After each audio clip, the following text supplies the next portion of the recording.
नमस्कार साथियों, स्वागत है आपका BHU BA स्टडी चैनल में। तो आप लोग अपनी परीक्षा की तैयारी कर रहे हैं, तो मैंने आधुनिक काव्य प्रथम पढ़ा दिया है। आप लोग वो वीडियो देख रहे होंगे, वो प्लेलिस्ट देख ही रहे होंगे। तो कल हम लोगों ने माखनलाल चतुर्वेदी जी से संक्षिप्त जीवन परिचय देखा था उनका, और उनकी रचनाओं के बारे में देखा था, और उनके जो कविताएँ आपके पाठ्यक्रम में सम्मिलित हैं उनके बारे में भी कुछ कुछ जाना था। तो आज हम लोग उनसे महत्वपूर्ण जो प्रश्न आप लोग बोल ही रहे थे कमेंट में, काफ़ी लोग प्रश्न कर रहे थे कि आधुनिक काव्य द्वितीय का भी करा दीजिए, तो वही मैं सोच रहा हूँ कि करा देता हूँ। तो आज जो प्रश्न है पहला, माखनलाल चतुर्वेदी के काव्य में स्वाधीनता की चेतना का सृजनात्मक रूप उपस्थित है, सो उदाहरण स्पष्ट कीजिए। देखिए, ये जितने भी मैं प्रश्न करा रहा हूँ ये PYQ में पूछे जा चुके हैं, ठीक है। तो वही प्रश्न मैं करा रहा हूँ, और जो जो इम्पॉर्टेंट है मैं वही करा पा रहा हूँ, ठीक है, क्योंकि मेरे भी एग्ज़ाम चल रहे हैं, तो इसीलिए मैं जितना हो पाएगा उतना पढ़ा पाऊँगा। तो देखते हैं, इसका उत्तर लिखना प्रारंभ करते हैं। स्वाधीनता मतलब स्वतंत्रता, ठीक है। तो उनके काव्य में स्वतंत्रता की चेतना है का सृजनात्मक रूप उपस्थित है, ठीक है। तो इसके बारे में हमें बताना है। तो देखिए, माखनलाल चतुर्वेदी चूँकि उनका वही वो समय ही था कि उस समय देश की आज़ादी के लिए संघर्ष चल रहा था, तो इनके काव्य में भी स्वतंत्रता के लिए ही विचार व्यक्त हुए हैं। तो वही देखते हैं। हिंदी साहित्य में आदिकाल से लेकर रीतिकाल के अनेकों ने कवियों ने राष्ट्र प्रेम से संबंधित रचनाएं की, किंतु आधुनिक काल जैसी भावभूमि उन कवियों को नहीं मिल पाई थी। माखनलाल चतुर्वेदी छायावादी युग के प्रसिद्ध कवि हैं। हिंदी साहित्य में एक भारतीय आत्मा के नाम से विख्यात हैं। इन्होंने स्वाधीनता के लिए सन 1920 में गांधी द्वारा चलाए गए सत्याग्रह आंदोलन में न केवल तन से भाग लिया, बल्कि वाणी और लेखनी के द्वारा औरों को भी आंदोलन में भाग लेने के लिए प्रोत्साहित किया, ठीक है। जो मैं बोल रहा हूँ आप लोग वो पढ़िए, इसमें थोड़ा बहुत इधर उधर लिखा हो सकता है। माखनलाल चतुर्वेदी के काव्य में हमें स्वाधीनता की चेतना का सृजनात्मक रूप दिखाई पड़ता है।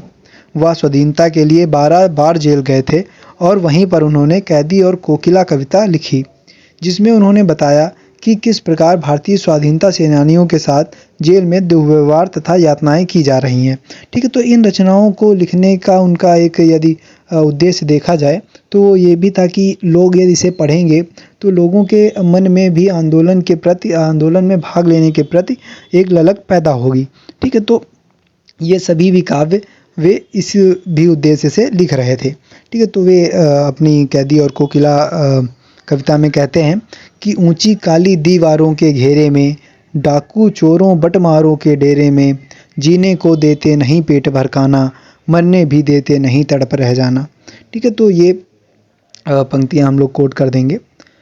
संपूर्ण कविता में स्वाधीनता सेनानियों की दुरह स्थिति के बारे में बताया गया है। उनकी इसी प्रकार की कविताएं लोगों को स्वाधीनता संग्राम में भाग लेने के लिए प्रेरित करती थी। माखनलाल चतुर्वेदी के काव्य में राष्ट्रवाद का अनूठा स्वर मिलता है। उनका संपूर्ण जीवन इसी पर केंद्रित था, अतः हमें इनके काव्य में स्वाधीनता की चेतना का सृजनात्मक रूप दिखाई पड़ता है, ठीक है। तो ये हो जाएगा। फिर लिखेंगे चतुर्वेदी जी की एक और कविता जो है उलाहना, ठीक है। इसमें भी उन्होंने मजदूरों के प्रति हो रहे अत्याचार को उजागर किया है। चतुर्वेदी जी की इस कविता में भी स्वाधीनता की चेतना का सृजनात्मक रूप दिखाई पड़ता है। इस कविता में चतुर्वेदी जी ने आम आदमी को अभिजात वर्ग से अपने स्वाधीनता तथा अपने हक के लिए लड़ने हेतु प्रेरित किया करते हैं। इस कविता में बताया गया है कि किस प्रकार आम आदमी मेहनत मजदूरी करके पूंजीपतियों का सहारा बनता है, किंतु वह लोग इन्हें तुच्छ निगाहों से देखते हैं।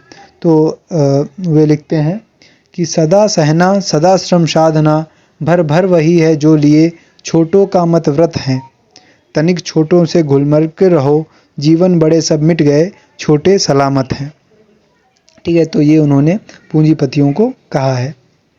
तो उपरोक्त पंक्तियों में कवि ने मजदूरों की अद्भुत कर्मोपलब्धि पर सीधा प्रकाश डाला है, अतः हमने देखा कि चतुर्वेदी जी के काव्य में स्वाधीनता की चेतना का सृजनात्मक रूप विद्यमान है, ठीक है। तो ये पहला प्रश्न का उत्तर कंप्लीट हो जाएगा। आशा करता हूँ आप लोग समझे होंगे, और अगर कोई परेशानी हो तो आप लोग कमेंट करके ज़रूर बताइए। वीडियो को लाइक कीजिए और अपने दोस्तों के साथ शेयर ज़रूर कीजिए और अच्छे से पढ़ाई करते रहिए। धन्यवाद।